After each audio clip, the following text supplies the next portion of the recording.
nothing is more visual than seeing a coral bleach and die and then slowly get covered by turf and algae. In 2017, we lost around 65% corals. Almost similar in 2021. The seawater temperature exceeded 39 degrees. But that doesn't tell the whole story. You can see this as the front line against climate change.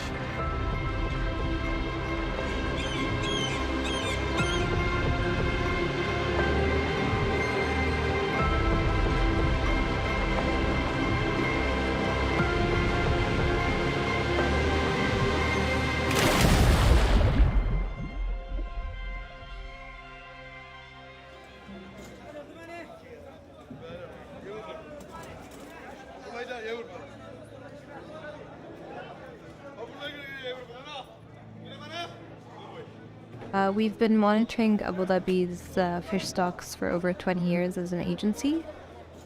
We have staff that are available every day at the landing sites, both interviewing fishermen and taking length frequency samples to estimate, the status of the stock.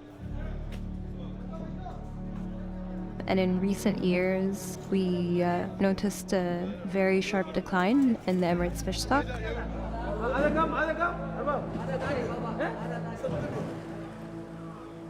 My grandpa was a fisherman. I grew up very much connected to the sea, so it was always something that I wanted to conserve and protect.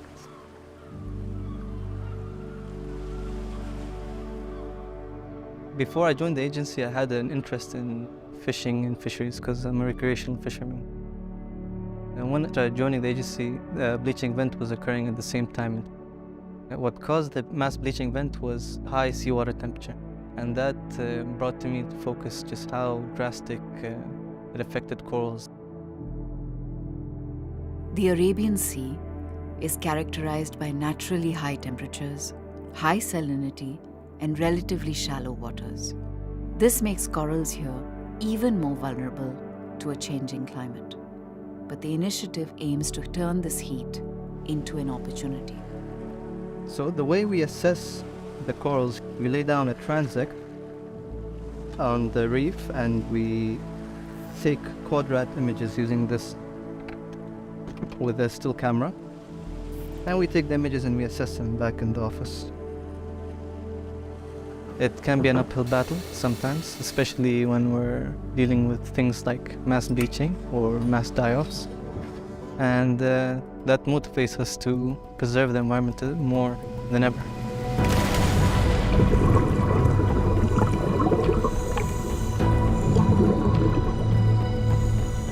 Corals here are some of the toughest corals found anywhere else in the world. They're able to withstand extremely high temperatures. We're mainly focusing now on resiliency and finding strongest corals and trying to spread the genetics of these resilient corals that have been able to withstand back-to-back bleaching. The Gulf is considered a living laboratory for climate change. Researching how corals around the world might be able to adapt to the climate crisis couldn't be more urgent. Not only are they the first ecosystem that could go extinct, but a quarter of all marine life relies on them. If corals fail, so do fish and fisheries.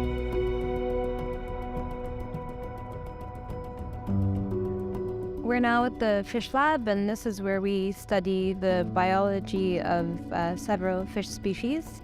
We've bought these samples from the fish market, and what we do here is look at morphological measurements, but also extract gonads to look at reproductive biology, and otoliths to age certain fish species. Our work involves looking at the health of the fish stock and also working on policies and regulations in order to ensure that we sustain a healthy fish stock for future generations. Although we're seeing very positive results from the policies that we've implemented, it's also important to stress on how healthy habitats play a crucial role in the restoration of fisheries. The various habitats here in Abu Dhabi from mangroves to seagrass to corals, are all interconnected, and species flow within them. Abu Dhabi is now also on a mission to restore seagrass. This will create a habitat for many marine species, such as the dugongs, all while absorbing carbon and filtering water for the future survival of corals. Some of our monitoring sites have seen recovery of up to 80, some of them even 90%. I think it's extremely important to understand how these corals are able to withstand these conditions and try to apply it to other places around the world. There's a lot of things that are understudied or actually undiscovered in the region. So I think there's a lot of work that needs to be done. And I know there's many risks to this project, but I believe the risk of inaction is far greater.